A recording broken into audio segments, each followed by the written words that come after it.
Okay. Hey, Fantastic. all right. Hey, Steve, how the hell are you? Good, Dan. How are you? Good. Thank you for joining me on this experiment, Mazes and Muses. Did you know that mazesandmuses.com was not taken yet?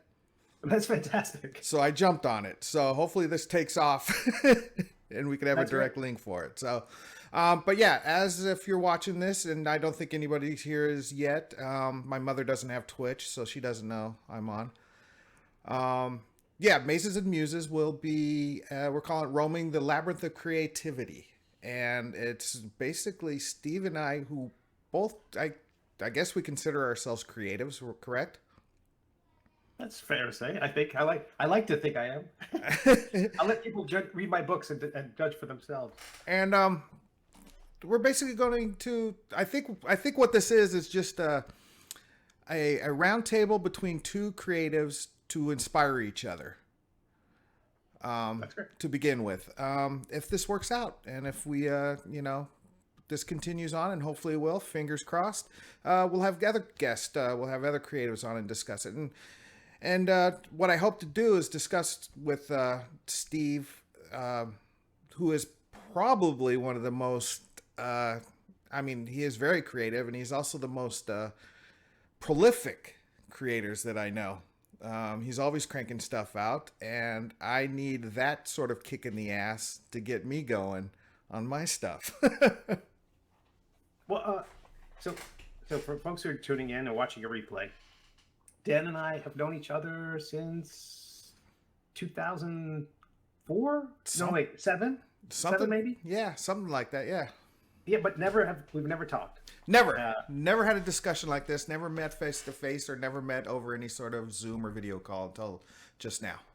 Yeah, we're friends on Facebook, so I know I'd be able to pick you out of a crowd. But we only exchanged emails and maybe a few phone calls back in the day when we were both working on Star Trek for IDW. So our nerd pedigree goes back, 15 years at least. Oh yeah. But did you want to introduce yourself? Well, that was a good, quick little intro. I am Dan Taylor, and I have done comics in the past. I've done screenplays in the past. And now my current obsession is, I've always been obsessed with role-playing games and Dungeons and Dragons, but now I'm actually, in a way, collecting a paycheck to play Dungeons and Dragons. So that is my new creative outlet. I'm not saying new, but it's my new, side hustle. and it's you are DMing and basically the prime mover in Catacombs and Comedians, a live comedy show which is available on this channel on Twitch. And I don't know if you stream live or it's replays. It's replays right now because that's a funny story. We'll discuss it. You've got this. So it's this amazing live event where there are comedians on stage who I would say are at all levels of experience with tabletop role-playing games and D&D. I would say 0 to minimal. So, okay, good. It sometimes feels like that, but I love how. So I hope people check out the replays because it's a Herculean effort to manage these comedians who are all kind of. I don't feel like they're improvisers. I feel like they're stand-ups. Yeah, they are stand-ups. One of them is does improv, and she's in an improv group. But other than that, yeah, they are all local stand-up Nashville comedians because that's where the first two shows actually took place was here in Nashville, where I'm a recent transplant from California. And 4 years ago, or let alone 15 years ago, when I was working with Steve, had you said I will move to Nashville and start my stand-up comedy career being a dungeon master, I would have said you're high. That's fantastic. But yeah, and so that's what it is. It's just Catacombs and Comedians is an idea that I've had forever. Well, since, D&D kind of became a streaming thing, with Critical Role. and other. Well, it's Critical Role et al. I believe Sure. is the official Sure.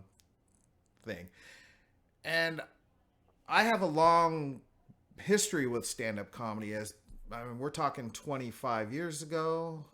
I'm doing the math in my head. Maybe longer than that. One of my first jobs was being a door guy at an improv comedy club. That's great. So, and I Is eventually, that all in California? yeah, all in California. And I eventually became, I managed a comedy club and the improv comedy club. So I've always had a connection with comedy other than, I mean, I love stand-up comedy since I was a kid. I love stand-up. I mean, I remember I got the Steve Martin Wild and Crazy album for Christmas when I was too young to get a Steve Martin comedy album for Christmas. Thank you, Aunt Dottie. It was much appreciated. And so I've always loved comedy. In fact, when a friend of mine got a fake ID, he got it from the DMV and mailed to my address so his parents wouldn't see it. My mom saw it. And my mom wasn't mad. She just goes, "Oh, I assume Dan got one too because these guys are just going to go to comedy clubs to see comedy." That's how much Mom knew I dug stand-up comedy. So anyway, off track. I always thought once I started watching Critical Role and seeing, as I love the Acquisition Inc. Incorporated shows that they do at PAX. I've never been to PAX, but I've watched them on YouTube and such. I've been to one major D&D event in Los Angeles back before the before the COVID, and I saw a bunch of live shows, and it just hit me. I'm like, you hear about so many stand-up comedians that have played Dungeons and Dragons in the past, from Stephen Colbert to Robin Williams. Sure. There was that Dan Harmon had that on his, the Harmon Quest. They played D&D. And I'm like, let's just make it official and just get a group of comics where that is the gimmick. Stand-up comics playing Dungeons and Dragons. Right. And so I've kicked this idea around for years, but I never had any opportunity to pull it off until I moved here to Nashville. And I became friends with an owner of the comedy club. And this is how you do it. This is how you get a Dungeons and Dragons comedy show. You hang out with the owner for a couple times, you get a connection. You then send him an email saying, "Hey, I think a Dungeons and Dragons show, live Dungeons and Dragons show at Zany's Comedy Club would be a great idea. What do you think?" And he sends me an email back saying, "Okay, I'm not very familiar with Dungeons and Dragons. You'll have to educate me." And I said, "Okay." I email back, "Let's get lunch. Let's hang out, and I'll talk you through it." And I was ready to tell him how, Critical Role makes $7 million or whatever god awful number a month on, and more people watch that than the fucking Super Bowl or something along that line. Stranger Things, et cetera, et cetera. Yeah. I mean, there's Dungeons and Dragons movie coming out. It's since the pandemic, it's been, huge leaps and bounds in popularity. So this was my whole sales pitch. I was ready to go and have lunch with the owner and discuss it with him. He ghosted me. Oh no!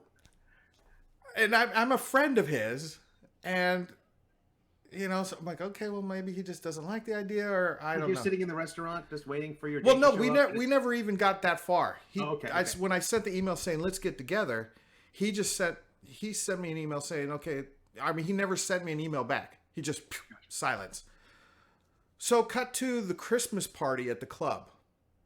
As soon as I walk in, he's like, "Oh, Dan, come over here." And, and we have a rapport, and I love hanging out with him, and, we give each other shit. So we talk for like a half hour about other stuff, and it's a Christmas party. So people are coming, and someone comes up and he talks to them for a little while. And I'm like, he has not brought up the D&D thing. What the hell's going on? Does he hate the idea? Am I that far off? And then so finally I just said, "So what'd you think of my Dungeons and Dragons idea?" And he goes, "Oh, that was you? I didn't know who sent that email." Fantastic. And so I'm like, "Yeah, that's me." And he goes, he goes, "Am I the asshole? You've probably thought this whole time." I'm like, "Well, what do you think of it?" He goes, "Let's do it."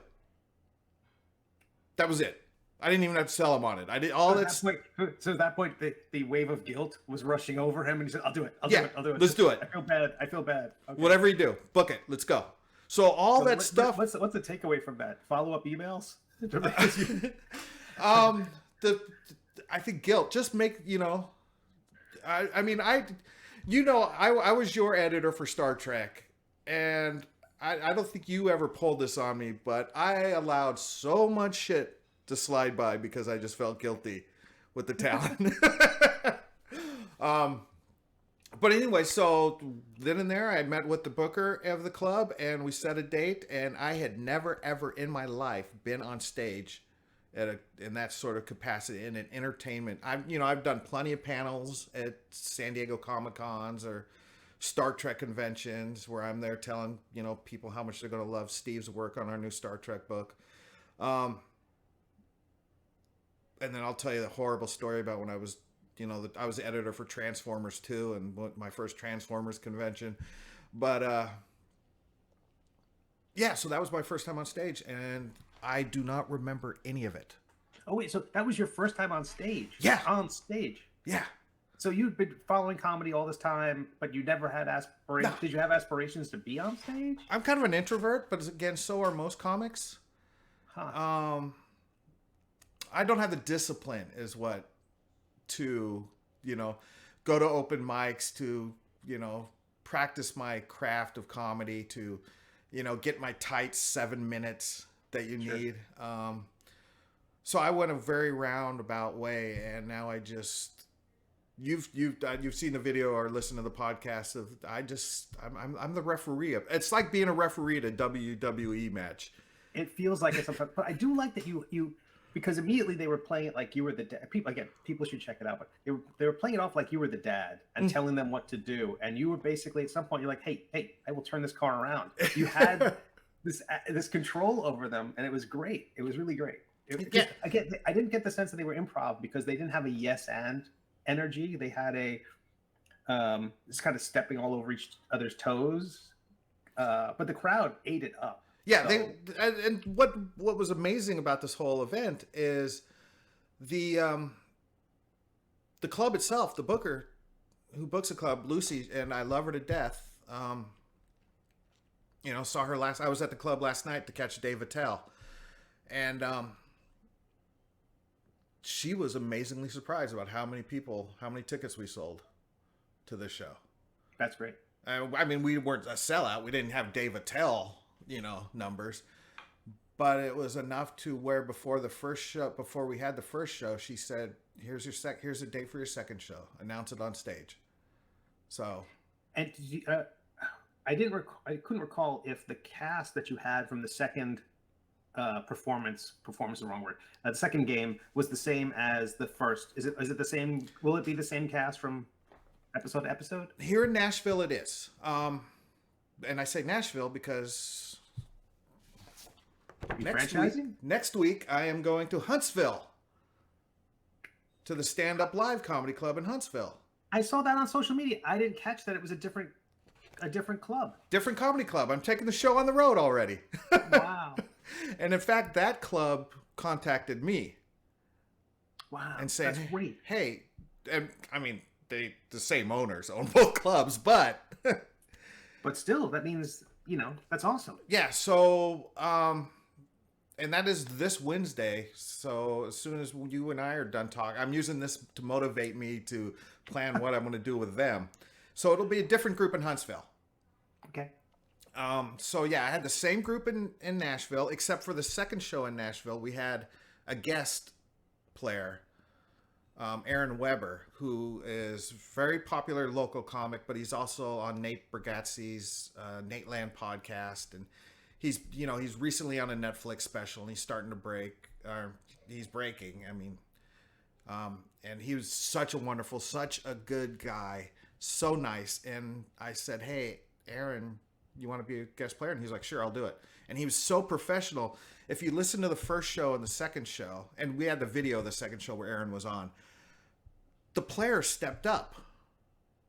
That's great. Because so he raised their game by being there. They were all like a little more like, yes, less carousing and more like, okay, let's perform. Exactly. And Aaron had never played any Dungeons and Dragons at all. And, I mean, with the other my main group of 4 players, we had gotten together 3 times to play Dungeons and Dragons.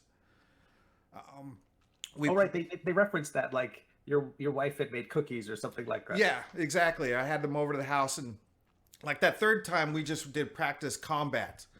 You know, I didn't even run an adventure. I said, okay, now you're gonna fight these. Now you're gonna fight. Now you're gonna fight a dragon. It was a baby dragon, but so just to get them, because I'll talk about the crew a little bit. Allison Summers plays once a month with a regular D&D group. Okay. And she's the one who's an improv. So she's pretty good at being in character and getting, doing that sort of stuff. Then we've got Kanan Witchard, who probably knows the most Dungeons and Dragons because he played in college. I guess he experimented in college like we all do. And Allison is the Dragonborn Barbarian. Kanan is the Dwarf Monk.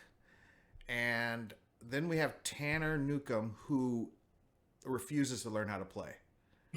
That's where a lot of the comedy in that show, where we have to tell Tanner what to do every time, Gotcha. And that's where I'm the most frustrated as the kitten wrangler. Is he taking it as a point of pride, not knowing? Now he's not even going to bother. And I do like that the audience jumps in with like rules and yelling at him to do stuff and things like that. It's wonderful. Yeah, it's wonderful. And that's we're gonna keep that going because heaven knows they're not gonna learn how to play. And then, so how about this whole theater of the mind thing where there's no map? At least I didn't see a map. I didn't see minis or it's all. It almost is kind of like austere. It's just a stage. It's a table. Yeah, it's the 5 of us or 6 of us that we have again. Oh, one quick. Let me just finish. Chance Willie is sorry. Chance Willie is our last player. He's the human sorcerer. His dad used to play. That's his connection to Dungeons and Dragons. Great. So but anyway, yeah, Theater of the Mind is my favorite way of Dungeons and Dragons. Because I have played Dungeons and Dragons since there were the little tan books in the white box. Dude. You predate me. Yeah, and I don't own them anymore. I wish I did, because I would pay for this whole, Are they really that pricey now? Well, maybe $300-$400. Wow. But no, I mean we're talking 79 is probably when I started playing Dungeons and Dragons. Wow. But I by any means, and in watching me Dungeon Master, listen to me Dungeon Master with this Catacombs and Comedians, I'm no expert either. I mean, I played every edition, so I'm to the point, well, I'm not going to bother become a master because there'll be a new edition later. Right, sure. And that's half the fun. But yeah, Theater of Mind has been our basic way of playing that I played for 43 plus years. Wow. Yeah, and I feel like with dungeon mastering, you don't need to know all the rules. I mean, actually, let me take that back. You can't know all the rules. Mm-mm. The whole idea that sage advice exists and that Chris Perkins is answering email, tweets about, what happens when this spell interacts with this spell, and that I see Mercer mess up all the time. I see stuff like, it's just too much. There's just too many people playing. There's too many things happening. There's just no way of, they just roll with it. They're like, oh, that's what happened. No, and that's what. When I first planned this with my Nashville group, I was like, okay, we're going to do this. I'm going to talk the club and then doing it once a month, maybe twice a month, and then in between we'll do the Critical Role type Twitch streaming show where I have them get on their webcams and they're going to be totally into it, and we're just going to make this grandiose campaign. And it's going to be great. It's the Critical Role people are going to be, oh no, we got some competition. Well, it's not turning out that way. And I'm not disappointed in that at all. I'm changing my plan. Right. Will there be a regular streaming, webcam, type Catacombs and Comedian show? Yes. But is it going to be those 4 players every time, every week, or every other week? No. Right. I mean, how could it be? Yeah. I mean, they're all going to have, they're all comedians. They're going to be traveling. They're going to be... Yeah. Exactly. So my goal, and then with the introduction of this new show I'm doing in Huntsville, it's Stand Up Live, July 20th. Tickets are now available. Um, I will have my Huntsville crowd, and hopefully I'll go down there once a month to do a show. I will do a show once a month here in Zanies with this Nashville crew. Maybe I'll get another couple clubs that are within 100 miles where I can go and do a DM type thing. But I do want to do that online streaming thing, but my plan is to get comics from all over the United States or all over the world if it works out for them, and have those 4 regulars. This is my online crew. That's great. And we just do it that way. So, because I love DMing, and it's a chore, like you said. You can't remember all the rules. Sometimes Mercer messes up. We all mess up. But I love doing, and here comes the roaming the labyrinth of creativity. I love Dungeons and Dragons because of the creative aspect of it. I am a storyteller. I am a story writer.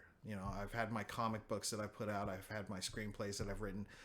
I love creating the worlds for Dungeons and Dragons. So Dungeons and Dragons serves as an outlet for my creativity first and foremost. That's great. I love the artwork that you have for it. You have, I'm not sure who your artist is. Is it the same artist for all the pieces I've seen? I've seen like the Dire Trash Panda. Yeah, got my Dire Trash Panda right here, where he's holding that little rat. That's great. No, I've got 2 artists that I'm working with. Stephen Musgrave is my monster artist because I like his cartoony, and this is for comedy. So right. The monsters, we're creating original monsters for this. And then the artist I have who does the characters is Stephen Coughlin, and he does, I like his style because it's, again, different kind of cartoony. It's got a different look to it. I like that you only work with Steves. Yeah, only Steves, and that's why I'm working with you. So, and so I got both of these guys because I've admired their work on Instagram for so long. And I'm just like, hey, do you want to do this? And they're cutting me a good deal, a good price. They're not charging me the regular thing for it. And in fact, with Steve Musgrave, with our creatures, our monsters, we're going to start publishing books with it. That you can get on drive through RPG and whatever. So. I'm in the process of putting those books together, and that way, it comes to branding. It'll be Catacombs and Comedians presents, the Cavalcade of Creatures, Volume 1. And one of the fun aspects of doing this show is coming up with fun, creative takes on monsters that already exist. Because everybody loves the owl bear, Sure. Owl bear is a popular, creature, though I've never been I don't ever remember really using owlbears, but it's become the cutesy kind of fun thing. So I wanted to do something that was, kind of similar, but, in a mocking fashion. So we came up with a foul boar, which is part turkey, part boar. So I just throw the name out to Musgrave, and I don't even say it's got to have this, or this. I let him come up with what it looks like. Gotcha. That's great. He emails it back to me, and I go, perfect. And then I write the stat block and all the information for it. That's beautiful. Yeah, that's beautiful. If he's not going to charge his full rate, he should at least have the best person in the world to work for. So that's nice.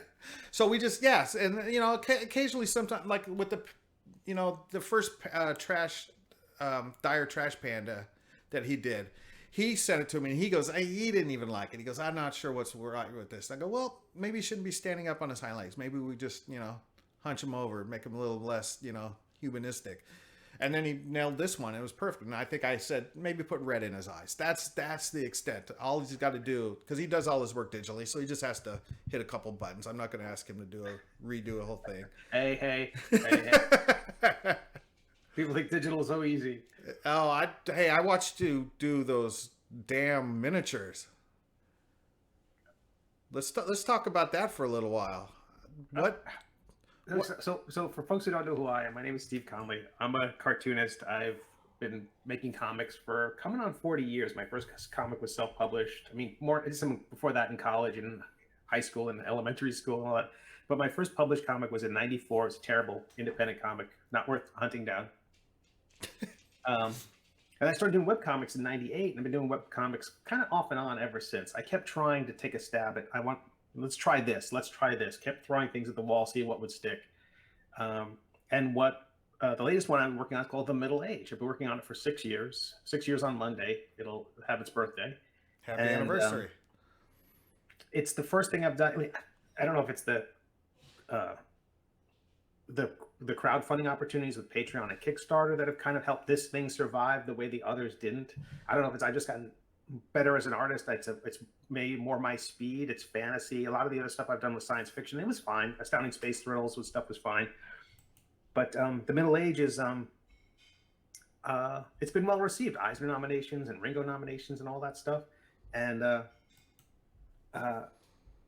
what I've always wanted was toys. I wanted figures because I'm a nerd.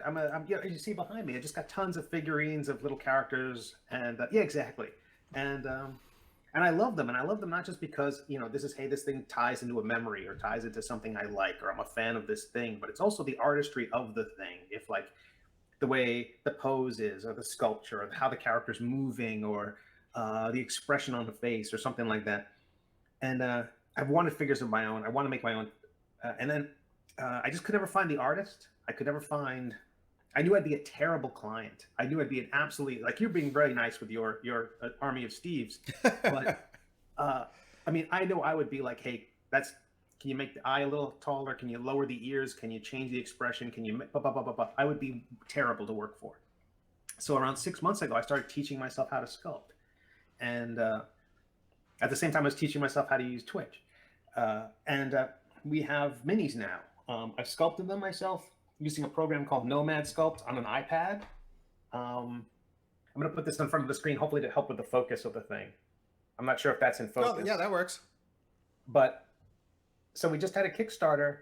The sword's a little bent. I took this to Heroes Con, and the heat in the car, I think his sword got a little droopy, but that's probably in character. Yeah, it happens to the best of us. at our age. Yeah. So all these minis got made through a Kickstarter. They're being produced. They're being cast by a company called Trenchworks, who does stuff for Matt Colville and MCDM. So expert casting and sculpting it myself. It came down to just like comics and just like every other part of creativity for me. It's been like I tried to find a publisher. I tried to find a partner. It doesn't work, and so it's like, okay, I'll do it myself. So I'll publish my own webcomics. I'll publish I'll sculpt my own minis. I'll, staple my own comics together if I have to. So that's where the minis came from, and that's sort of my background. It's like years of self-publishing and indie publishing and webcomics, and now sculptures. So now this Kickstarter just ended, right? It just ended, yes, last week. Yeah. It was successful. It's really weird because I've got an audience. I've run Kickstarters for my comics, and that's one audience. And then this is minis, and it's like the Venn diagram. It's not a super overlap between the two. Yes, I'm doing a fantasy comic, but that doesn't mean they're gamers. It doesn't mean they want stuff on their shelves. And these are mini kits, essentially. The figures need to be assembled. So the idea that that someone wants a little craft project is kind of I think is a big ask.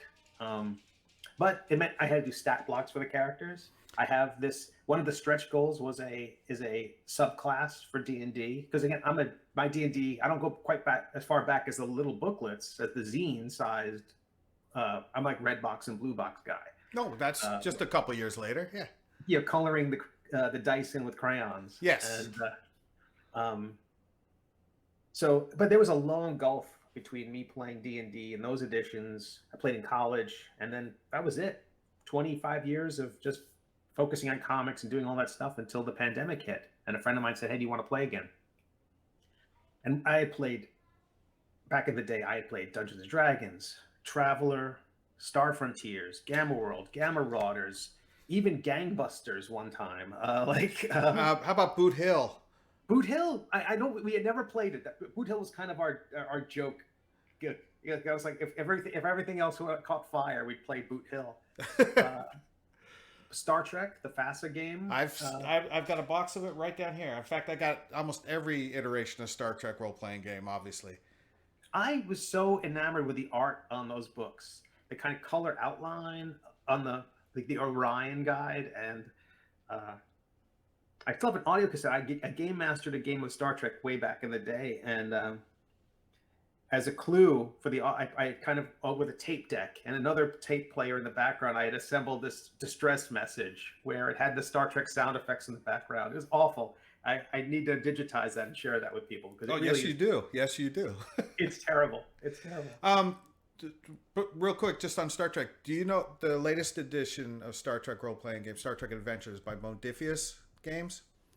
No, I've not played it. I think I was aware of it, but yeah, I haven't played it either, but I wrote for it. Oh wow, that's great. I wrote the Klingon fluff pieces in the side panels.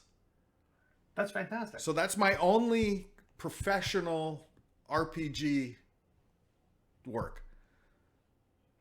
Everything else is self-published, except for now that I'm getting a paycheck to Dungeon Master at a comedy club. I guess that's professional Dungeons and Dragons.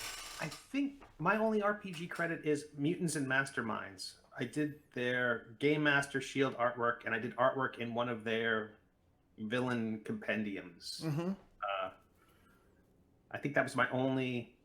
But that was a gig. I was like, oh yeah. I mean, it just brought back all these feels of, role-playing games and playing the Marvel superhero game and the DC role-playing game. And did you do Champions back in the day? No, but we did Villains and Vigilantes. Okay, and that's where I fell in love with Jeff D's artwork. Yeah, Champions was my favorite superhero game back in the day. Hero Games. What did you like about it? Honestly, the thing that the character sheet had a blank outline of a character that you would draw the costume on. I think that was It's weird. It's little things like that. It's amazing. The initial take on it, and I think it was the first superhero game out at the time. Villains and Vigilantes was soon after. Because I've always preferred those. I don't even want to use the word generic, but those open sandbox types compared to, say DC or Marvel superheroes role playing games. Because I don't want to play Spider-Man, and I know you could make your own characters and stuff in these, but give me a raw at the very beginning, just give me the raw thing, That's what I think with the Marvel superhero game, I don't know if it's a digression, I felt like the main issue they had, I love their 2-hit chart. I love that so much. I must have it. I had it right here a minute ago. I like their 2-hit chart because it was basically this person's here and you're there, and it shows you what they need to hit and all that stuff. It was percentile dice, which I like, is my very I'm simple-minded, and but you could say the scale went from like the strength of the chart handled Aunt May's strength, up to like Beyonder and Galactus, and the chart, because the chart had to encompass that in 12 steps. It's like this logarithmic scale that made the chart mostly pointless, because sure, Spider-Man had more strength than Wolverine and less strength than Hulk, but the whole thing became really weird. And I mean, I loved it. I loved its simplicity, but I kind of felt like they needed to do more of a Marvel Knights thing where, okay, let's just do the street level heroes, and that can be its own system. Then you can have the god level characters, and that's its own system. But mix and matching means that, you've got Daredevil going up against Thanos, and it's like that doesn't really. It's a very short fight. Right. So, and then the character rolling up stuff. It's like you can have a character who's an alien who's got an unbelievable strength versus, again, Ant-Man, and like, okay, well. So I love the game. But the foibles of the whole thing became really weird for me, and that's I think that's probably what made me lose my interest in Marvel at some point or another. I'm rambling. I'm sorry about that, Dan. Oh, no worries. That's what we're doing here. This is our 0 episode. So, and yeah, now there's a new Marvel RPG out. Matt Forbick wrote. And is that out or have you played it? Or they published a like kind of a beta set of rules. It's like $10 on Amazon. I got it. I haven't played it yet. Again, it's hard enough to get my regular players to play Dungeons and Dragons, let alone, right. you know. Well, that's interesting. That's a friend of mine mentions that. Like he's he's curious about the why the fantasy genre is such a big deal with role playing games, whereas other genres, and like he and I were both big science fiction fans, Blade Runner and Star Trek and all those kind of. I mean, they don't all have to be bright shiny futures, but why science fiction was such a big deal, but why fantasy really has ownership, kind of the way superheroes have had ownership over direct market comics. Fantasies maybe even more indelibly linked to RPGs. I don't know if it's the magic. I don't know if it's the. I think it's I think it's the story element of the quest. Almost every adventure or campaign is a quest. Interesting. It's all. I mean, you. It's all You're off to slay this dragon, or you're off to get the hand of Vecna. You're off. It's a group, and being it's a party. It's the bringing together a group of people to do it. Science fiction, not so much. Blade Runner, it's just Deckard, by himself hunting Surviving. replicants. Yeah. Yeah. Star Trek does have an element of it. It's a group of people, but it's not. Star Trek is so defined in the regulations of the Federation and Starfleet, and Right. Chain of command and all that. and chain of command, and it's you can't play. If you play the captain of a starship, you're not starting off at first level. Right. Right. Same thing with superheroes. There's you don't really start, you don't, your first time you play it, you're not Peter Parker getting bit by the spider. You're already Spider-Man. Right. So I think fantasy, it's kind of the Joseph Campbell hero's journey type of thing, where you start off as a nobody, and the whole, every D&D adventure is pretty much that circle. Yeah. And that And is. then you've got the party composition, which is very much like if you look at Warcraft, World of Warcraft, where it's got tank, DPS, healer, where you have this kind of complementary group, or possibly maybe not, group of people who are working together. And unlike Starfleet, where this episode doesn't need the medical officer, this Right. episode doesn't need the engineer. Everyone's got a thing to do, at least in fantasy. There's got to be Legolas and Gimli and all them doing their thing. Yeah, and it's the fact that you get your friends around a table in an adventuring party is why I think it works best for fantasy over anything else. And I mean, let's be honest, Dungeons and Dragons was the first one. Right, right. So everything that will be the grandfather of D&D. And for people to say, no, it's got a stranglehold, it's not letting enough, other games in. There's more to play. Yeah, play whatever you want, whenever you want, however you want. That's the beautiful thing about role-playing games. But you could take Dungeons and Dragons and make it a sci-fi world if you want, or a post-apocalyptic world. It's not that hard. It's just, I think for fantasy reason, it's just the fact that it's your characters start low and grow. And every other type of game you'd want to role play, there's not that growth. Right. In a Western game, all the characters are already gunslingers. But when we watch, Lord of the Rings, Frodo's a nothing, and he goes on this huge adventure. So, and he gains levels, so to speak, as he goes on. Yeah, the leveling part, the investment in the character is such a big deal. It's such a huge thing, and I think, having played again and watching the other people I'm playing with, the idea that they're always looking toward the next level, that they're going to level up. They always have one eye on whenever we always do, like in D&D. There's like the XP leveling versus the milestone. So we do milestone, where the DM just says, okay, everybody leveled up, and but I know one player's always got their eye on, next level. I get this. I get this. I get this. They're thinking, and I don't think that's the reason they come back every week, but it definitely is a tease. It definitely is this thing that's kind of can't wait till he'll be able to shoot lightning bolts out of his eyes, or whatever the heck it's going to be. Yeah, and I think with fantasy, especially now with 5th edition, you could really create the kind of character you want. Like, again, we're just going back to Star Trek. If you're a captain, you're kind of pigeonholed into this is the type of character you're going to play. First officer, science officer, medical, or ensign, red shirt. But with Dungeons and Dragons, you can say, hey, I want to play this, you know, halfling barbarian who was raised by goblins and wears war paint. And I could say, well, I'm going to be a tiefling bard that, you know, hits on Right. everybody, you know, and we could still be in the same adventure. So I think there's so many different things, and that's the charm of D&D. And again, you know, there are people who say, what, you know, it doesn't have to be D&D. No, it doesn't have to be, but Right. I'm glad D&D's here.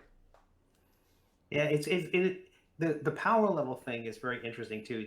Again, if we were playing the Avengers, it'd be very difficult to be Hawkeye alongside Thor.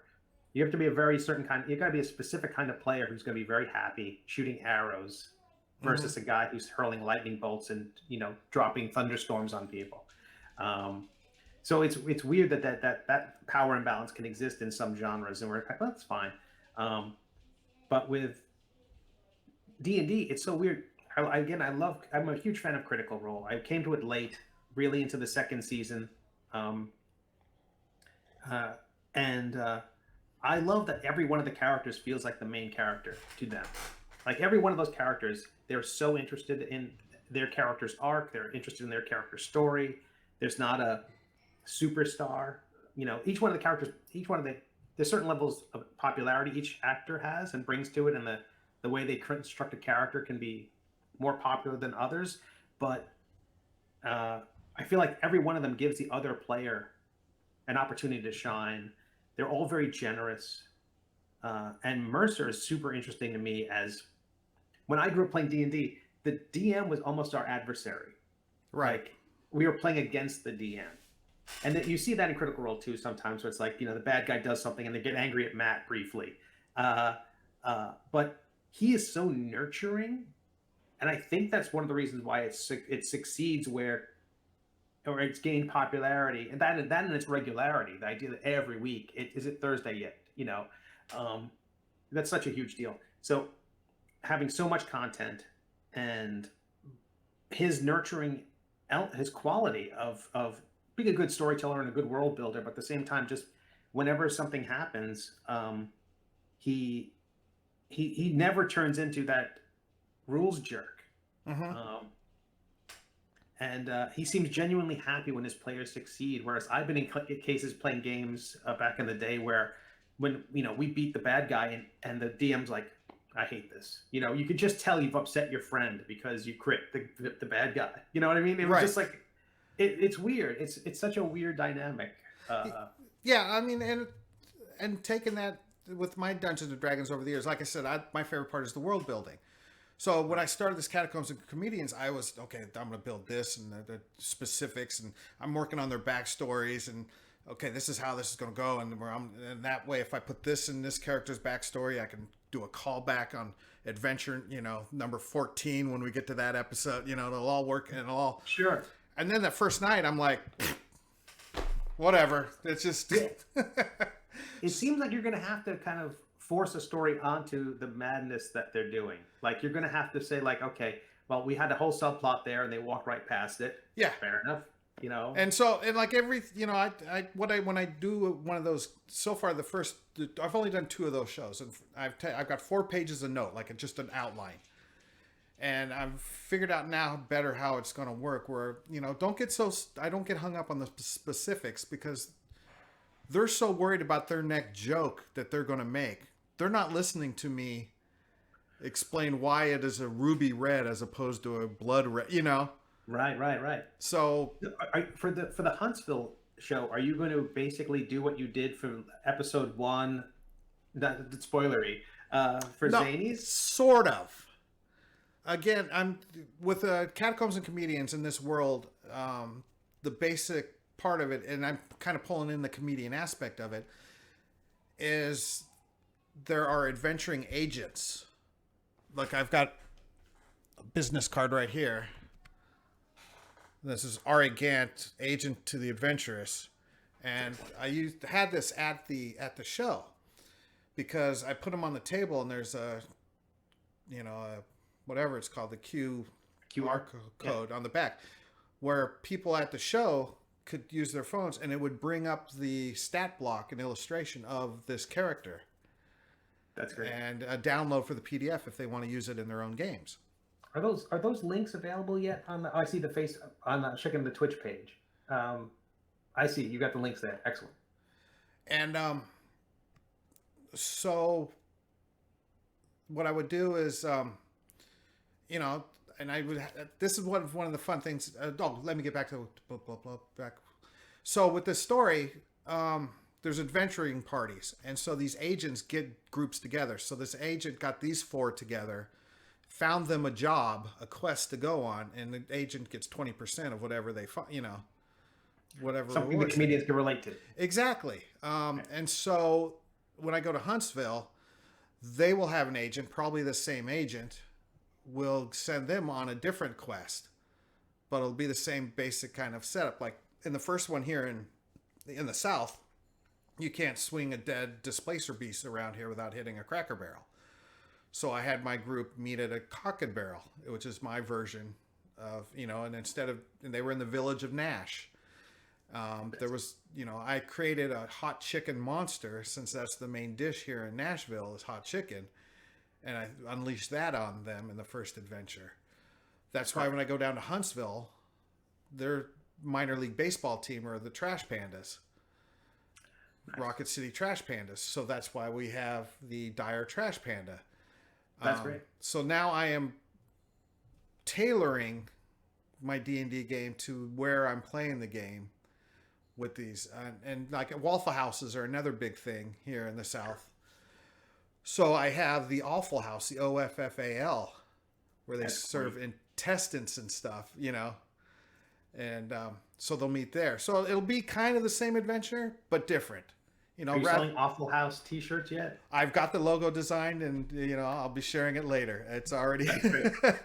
I've got, and that's again the fun part of the creative world is I love, you know, creating these things. And before I even figure out you know, how the Awful House is going to work into the campaign, I'm doing the logo. Right. I work. It's just the way I work creatively. I will design something, and then again that inspires me to work out the details that I need for the game. That's wonderful. I noticed that they you did the graphics of the Twitch around this, and fantastic. I mean, I knew you as an editor. I didn't know you as a graphic designer, and it's fantastic. Thanks. You know, a lot of it's, you know, I've got so many fonts on my computer. I love fonts. I'm like a, you know, Sheldon on Big Bang Theory, you know, instead of flags, it's all fonts for me. No, but that again, my happy place is when I sit down and I'm like, I'm going to just design the logo for the adventuring team in Nashville. And I come up with that, you know, and that makes me happy. And again, it's all world building. That's great. When I saw that for Kickstarter, they've got an event coming up in August, much to the chagrin of a lot of role-playing companies. Did you see that they're moving their Zine Quest month to August?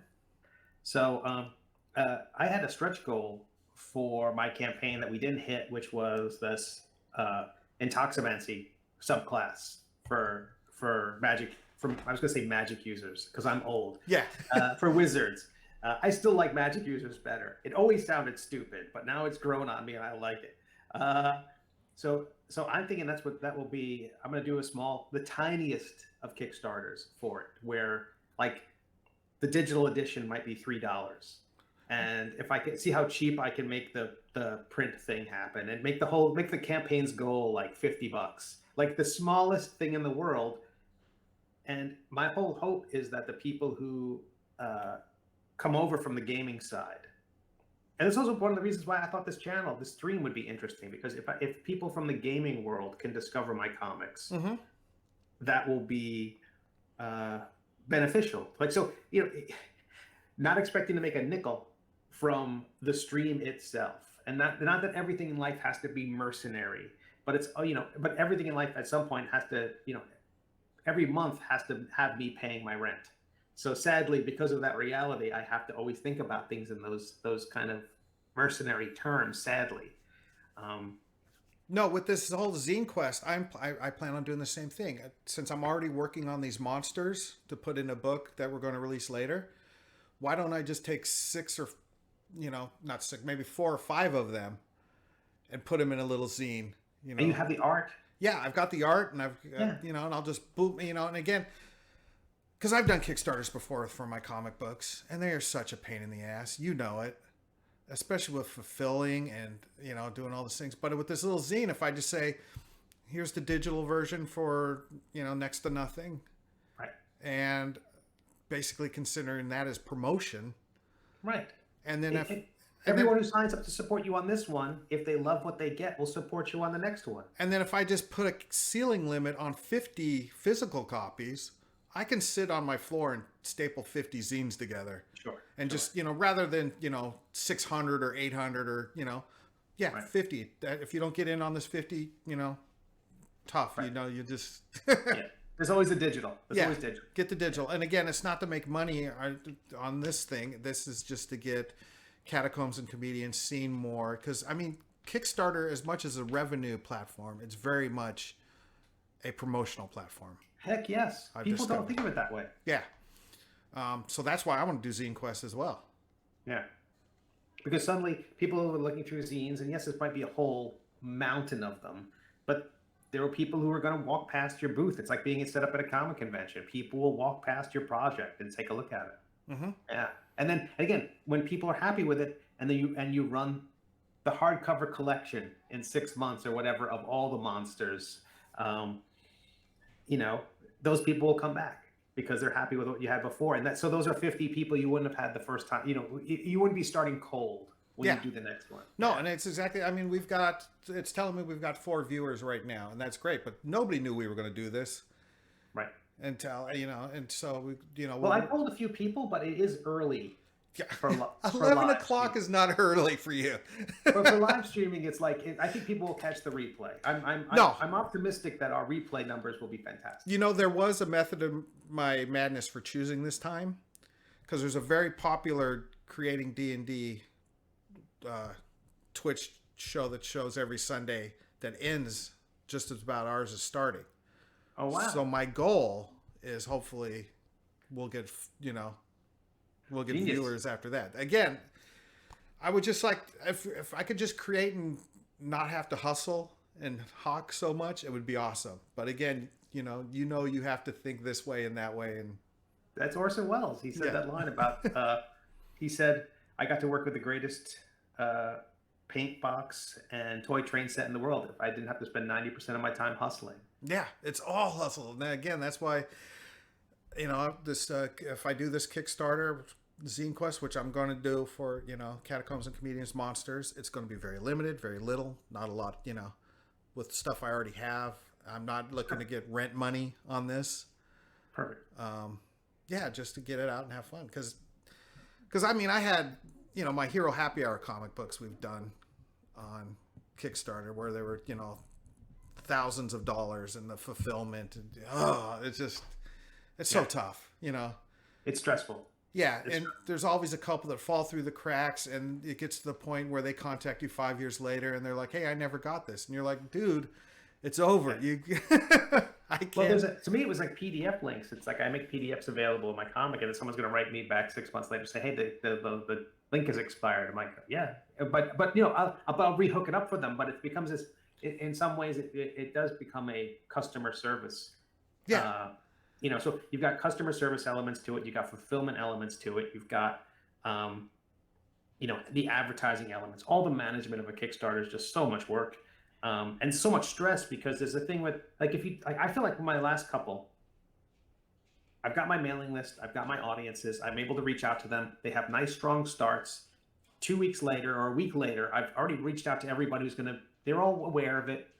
After that, I'm just an annoying jerk and I'm just bothering people. Right. And I would much rather have a shorter campaign, except even this time around, 2 days before it ended, I make a random Facebook post and someone says, "Oh, I didn't know this was happening." And it's always the case. So I don't think, that's probably the biggest pain in the butt during the Kickstarter campaign. And also looking at your phone all the time when it lights up. Did I get a new backer? Did I get a new backer? Yeah, and I also, and again, promoting these Kickstarters, you do it on your Facebook link, you do it on your, Twitter, you do a Twitter post, but everybody who follows me on Twitter and everybody who, follows me on Facebook, odds are they're not going to get it Right. because they're Right. not really my audience. They're my friends and family. Right. And people who are familiar with me from comics. Yeah. I got a lovely note from somebody after like my third emailing about it. It was lovely. He's a Patreon supporter. He's been a tremendous supporter. And he just wrote back, I don't know what I would do with these things. I'm like, don't worry about it. He felt like he wanted to support me, but was like, what am I going to do with these things? I'm never going to assemble them. I'm like, please do not worry about it. So I feel like with Zine Quest, I'll probably mention it on my mailing list once. I'll probably mention it on Twitch often. But for the most part, I kind of want to let the gaming side. Also, I would say there's a subreddit for D&D homebrew, and I shared the Waddle Bottom, which is a character from my webcomic. He's a Lord of all Ducks. I shared his stat card, which was his picture, and then the stats, which is really simple. Really, it's basically designed to be the baseball card size stat block, so nothing in depth.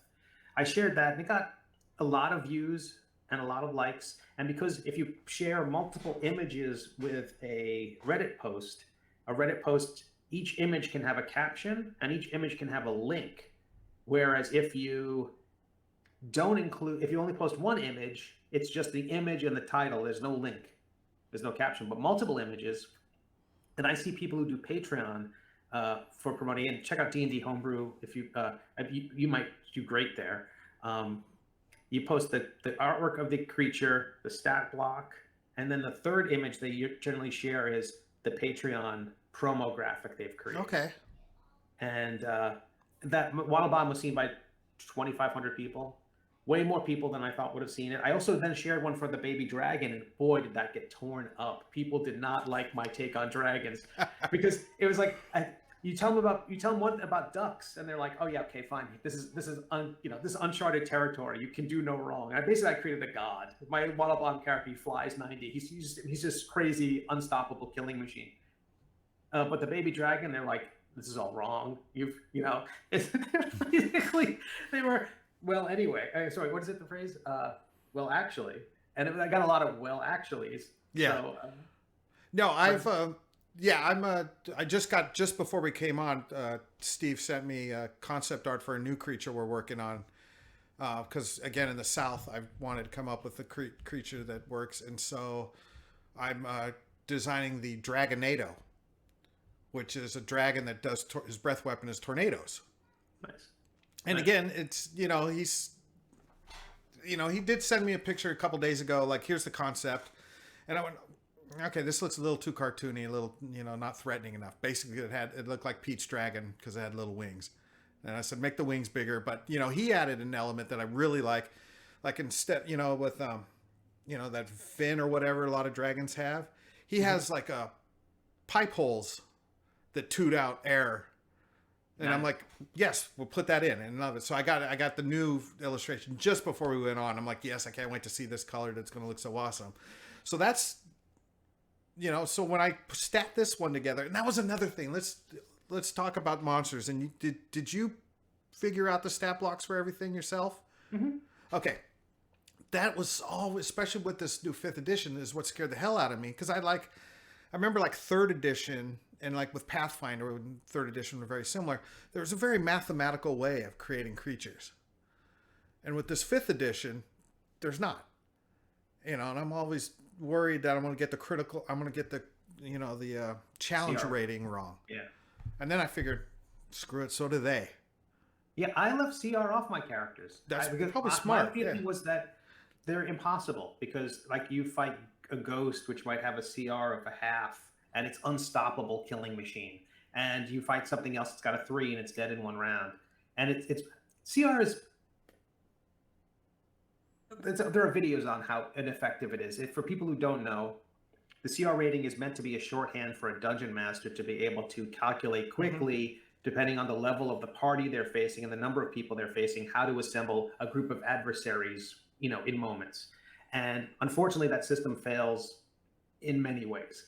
it's the trouble is, I think, is that characters can be so complicated and so varied. There are so many character classes, and let's say none of them have ranged attacks, and then suddenly you're fighting something that has a 15-foot breath weapon. Now they are all dead because they can't hit the thing that's burning them alive. You know what I mean? And that might be a very frail thing. It might only, you might hit it with a rock and it will fall out of the sky. But the idea that you can have these kind of disparities of abilities and the mismatching is like the CR rating is pointless. So I literally left it off all the stats I did, because I also left alignment off, because as far as I'm concerned, that alignment has meant nothing. So I always make something silly about it. Like one guy's a chaotic soused. He's just alcoholic, and or romantic good. That says more about his character than if I said lawful good or something. Yeah. Try and explain alignment to these comedians, and if you watch the show, they're all chaotic. Right, absolutely. And they're all basically chaotic evil because they just want to kill everything. A messenger is bringing you a gift and let's kill him. Dudes. Video game mentality. You're going to have to give them like amulets of immunity or something like that, where they have like a force field or something so they can just to drop off a package. Exactly. Yeah. I mean, cool your jets, people. Pull it back a little bit. Right. But no, I don't mean to disparage my group. They're very fun to play with, and like you said, that's the comedy in what we're doing, and just the nut house that it's been. And it's going to be different with this Huntsville crew because they all play. Every one of them, I said, okay, build your character, and they said, well, are we starting off with this or this, that? Okay, I'm going to do this. Ooh, well, we'll do that. They already know all. And I'm like, so do you start them out at level 3? For this Huntsville, I will. When I did this group with the initial Nashville group, we started at first level, and I groomed them more or less. That's probably better. Yeah. To get up. But with this group, we'll start at level 3. I just give them a link to the D&D Beyond, campaign, and say build your character, and that way I can go in and look at it and say let's change this, change that, fix that. But yeah, it's going to be. And then also another thing I did with all the character illustrations, I want rather than say describe your character to me, I gave them the Hero Forge link and let them design their own characters, and then I gave those Hero Forge links to the artist, and that way he was able to draw based on those. Oh, that's great! So they got to design the way their character kind of looks. With the by making their own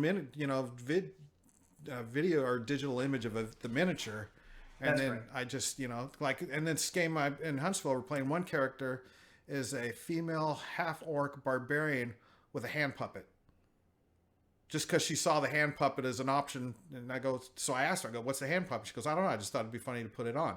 And I go, well, you got to incorporate that into your game now. So she's already bought a hand puppet that will be used in the show. That's got to be tough for them, because I'm sure on one point they want to role play, but on the other part they just want to get the laugh. Yeah. And somehow shooting the messenger, is an automatic laugh. That's got to be hard for them to balance the. Well, in the second show with Aaron, like I said, he had never played before, and I made his character for him, and I said he was a half-orc fighter because I just gave him the most basic character. Sure. And I said, and I gave him like links to, the D&D Beyond pages for fighter, for half orc. I said, read those. I gave him links to the PAX Acquisition Inc. videos. I said, this is kind of the show where we're going for. Because I love how in those shows they just banter. Right. And he brought his A game. He killed in that show. He was awesome. I don't know where I was going with the story, but yeah, so as far as the story, whether they wanted to laugh or whether the role play. So I think, going into this Huntsville, I've kind of said, okay, let's concentrate a little more on the role playing, and the jokes will come. Right. While the first group aren't that familiar with it, so they're like, let's just come up with funny things to say. Did you have a sense from the audience? Like, did you feel like it was a D&D crowd when the two zany shows? I mean, I know people were shouting out rules and stats and stuff like that, but did you get a sense? Did you see lots of black T-shirts with beholders on them and? Uh, The promotions that I did for the show, and again, we talked, promoting is the bane of the independent creator's existence. I did as much as I could. I went on Facebook groups. There's a great Nashville Dungeons and Dragons face group, where players are like, so I promoted the hell on that. That's great. I went to a couple local game stores. There's a lot of game stores in Nashville, but I live like maybe 15 miles outside of Nashville. So I didn't go into Nashville proper to those game stores just because I don't have time. Being, I work full time. I'm a creator. I'm a dad. I'm a husband. I've got everything else. I just can't go and hang out in game stores all day. But there was a couple local ones, and I gave them posters. I printed special posters just to promote the show and put them up like in a comic book shop and here and there. So I would say 75% of the crowd, and maybe we had 120 people at the first show. They were very much into D&D. Some people just showed up Tuesday night thinking it was a regular stand-up show and had no idea what the hell was going on. But they were outnumbered. That's good. Yeah, the owner watched my first show, and he gave me notes. Right after I got off stage, I went and talked to him, and he's like, yep, I don't get it. It seems like some of the crowd had, but I would do, since I don't get it, you should do this, this, and this to change it. And I go, I hear what you're saying, but I think we will eventually find our crowd. The more, So the audience... What was his advice? Was it to try to get more people in through the door, or was it trying to modify how you're performing? Modify the performance to make it more audience participation. Like, like this part of the audience is, roots for this character. This part roots for this character. This part's... Gotcha. Like, very much yeah. Medieval times. Yeah, and I'm like, okay, well, that might not work, but like you said, there's a lot of audience participation, so I've inspired that by giving those inspiration coins to not only my player, because I love inspiration in Dungeons and Dragons. When a player does something awesome, you go, here's inspiration, use it later. So now I get these made. I don't know if I have any readily available to show here. But I get these inspiration, and they have, again, branding, Catacombs and Comedians. It's got that rolling, laughing D20 on it. And so I get those made. So if somebody in the audience says something really good, I flip it out to that audience member saying, here's inspiration. Tell your dungeon master that I, the dungeon master of Catacombs and Comedians, say it's all right for you to use that in your game. That's great. And so, maybe 4 or 5 people out of every live show gets to take home a special little trinket. That's awesome. Yeah. That's awesome. So, and again, that promotes the audience up, because if somebody can't, they're like, okay, I take a healing potion. What do I roll? And they're like, 2d4 plus 2, And I'm like, great, That's great. Or when the player asks, like, the right barbarian, should I rage? And they're like, rage, So yeah, there's definitely going to be more audience participation, because I love those one acquisition inks where everybody just yells green flame whenever they mention it. So, but yeah, I'd love to see that stuff happen. That's great. Yeah. So yeah, again, if you're watching this before July 20th and you're in the Huntsville area, you're going to want to go to Stand Up Live, and I'll have links. And again, to see the show, it's 19 and over, and it's only $10 to get in. And but yeah, and then again, we'll be in Zanies in Nashville on August 23rd, and so hopefully we'll have an online game pretty soon too. So I'm about out of coffee. We've rambled on for about an hour. You want to do this again, Steve? This sounds great. This sounds great. I really enjoyed this day. Perfect. Yeah, because there's still a lot I want to cover with you. And and again, this is inspiration for me. As soon as we get finished up here, I'm jumping down and working on my zine quest. That's great, and that's coming up. So there's a lot to talk about. Mm-hmm. All right. Anything you need to plug, Steve, before we sign off? No. Thank you all for being here. If you are watching this or catching the replay, be sure to hit the follow button here on Twitch. If you want to read my webcomic, it's totally free to read on Webtoons, Tapas, Go Comics, and my own website at middleagecomic.com. Hardcover collections are signed and available from my website, and then you can also buy them from Amazon through Amazon Prime. And yeah, I appreciate it. Again, middleagecomic.com. I write and draw the story about a knight who is in love with a dragon and has a cursed sword which hates him. Yeah, and be sure to follow Steve at the Steve Conley et al. On Twitter and such. And also, and I have my own Twitch channel too. Yeah. So if you check out twitch.tv/Steve Conley Art, you can follow me there. And I live stream Tuesdays and Thursdays, usually working on sculpting, 3D sculpting. Yeah, I'll tune in and I hang out and watch Steve just as I work on my own stuff as well. So it's kind of like a collaborative studio, and he doesn't even know it. Yeah, that's what I hope for. I hope for people to be working. I don't want them to be dropping what they're doing, and I want them to be working on their own stuff. And you can find me at Dan Leon Taylor on Twitch and the Instagrams and everything. Actually, I might be just Dan L. Taylor on Instagram.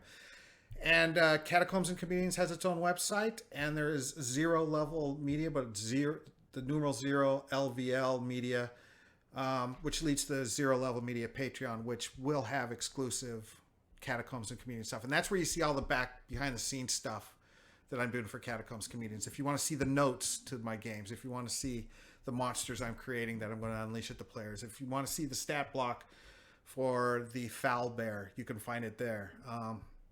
And it's, so yeah, and all that goes to help promote and Catacombs and Comedians and such. And again, thanks for anybody who listened and watched. Again, we'll put this out on a podcast as well, and this will be on YouTube later. And we're going to get this going, and we're going to have guests later down the line. And hopefully, Steve and I encourage each other to expand our creativity, and we encourage others to do it. And may you make all your saving throws.